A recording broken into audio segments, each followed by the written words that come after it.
নমস্কার, আমি মৌকথা আমার চ্যানেলে সবাইকে স্বাগত জানাই। তো আপনাদেরকে আগেই বলেছিলাম যে এই শীতকাল চলে এসেছে যেহেতু, তাই জন্য আমাদের বাগানে অনেক কিছু গাছ লাগানো হচ্ছে। অনেকগুলো সবজি গাছ, কিছু ফুল গাছও রয়েছে। সবজি বলতে যে গাছগুলো এখন লাগানো হয়েছে, এখানে লাগানো রয়েছে কিছু ওলকপির গাছ, আর রয়েছে কিছু টমেটোর গাছ। এখানে কতগুলো ওলকপির গাছ বসানো হয়েছে আমি ঠিক বলতে পারবো না, কারণ বাবা যখন নিয়ে এসেছিলো আমি তখন বাড়িতে ছিলাম না। মাটি তো আগে থেকেই তৈরি করা ছিল, ভিডিও করে তোমাদেরকে আমি আর দেখাতে পারবো না, কারণ আমাদের এই মাটিটা বাবা আগে থেকেই তৈরি করে রেখেছিল। আমি তো তোমাদের বলেইছিলাম।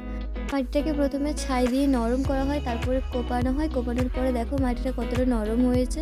তারপর এখানে না আমাদের গোবর সার যেহেতু রয়েছে, তো গোবর সার ছড়ানো গাছগুলোকে বসানো হয়েছে এখানে। জানো তো, আমি না এখানে কয়েকটা ওলকপির চারা লক্ষ্য করলাম, যে কয়েকটা না বেগুনি কালারের যে ওলকপিগুলো একটা হয়ে থাকে না, সেগুলোর মতো রয়েছে।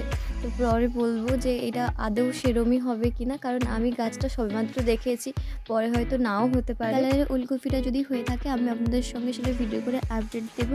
এই সময়টাতে আমাদের বাড়িতে অনেক রকমের শাকসবজি গাছ লাগানো হয়েছে, যে গাছের ভিডিওগুলো আমি করে রেখেছি, আপনাদের সঙ্গে সেটা শেয়ার করবো বলে। এই ভিডিওটা আপনাদের কেমন লাগলো আমাকে কমেন্ট করে জানান, আর যদি ভালো লাগে চ্যানেলটাকে সাবস্ক্রাইব করে পাশে থাকবেন, একটা লাইক ও শেয়ার করবেন। আর এর আগের ভিডিও যদি না দেখে থাকেন তাহলে দেখে আসতে পারেন।